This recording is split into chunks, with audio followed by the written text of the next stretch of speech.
Ayan, kabahidor. Lulusob tayo sa baha dito sa Bridco Port. Ayan, so, ano para ito kabahidor? Nabasa ng Bridco Port. Baha.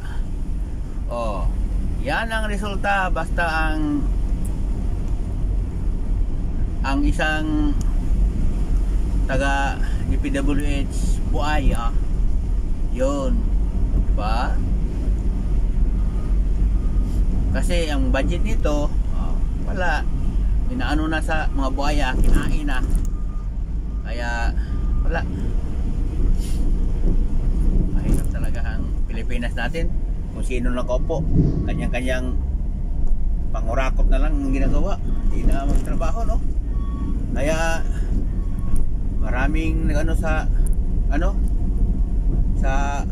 politiko, maraming naghangad kasi doon sila makakuha ng pira ng limpak-limpak eh.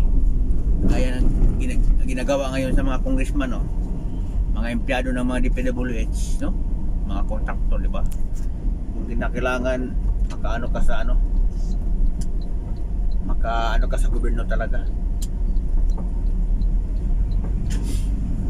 Kasi daming pira ang gobyerno.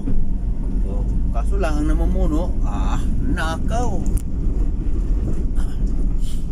Kaya wala, para sa akin kabayan, wala nang pag-asa ang Pilipinas. Maliban lang siguro kung bumalik si Duterte, pero paano makabalik yun, nga matanda na. Ilang taon na lang kukunin niya siya ni Lord, wala din. So sana kahit man lang anak, no, maging presidente, baka sakaling mapantayan niya or matumbasan or sumasobrahan pa kaya yung ginawa ng ama niya. Sana may pag-asa pa, no?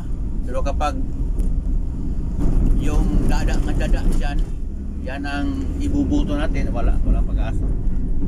Kita mo naman mga pinklawan, walang pag-asa, ano? Walang nagawa kundi magrally-rally lang. Dada wala namang nagawa sa bayan.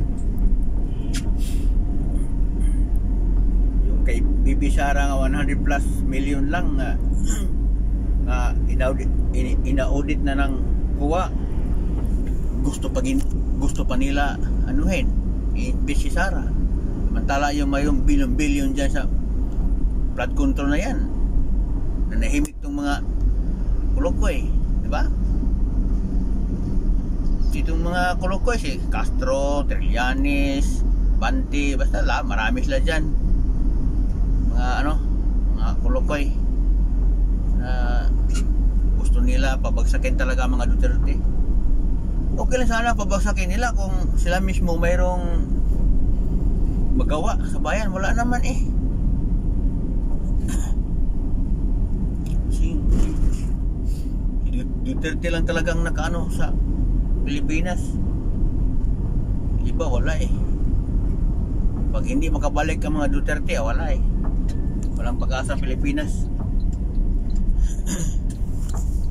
Nakikita na natin yan. Yan lang, Pepedor.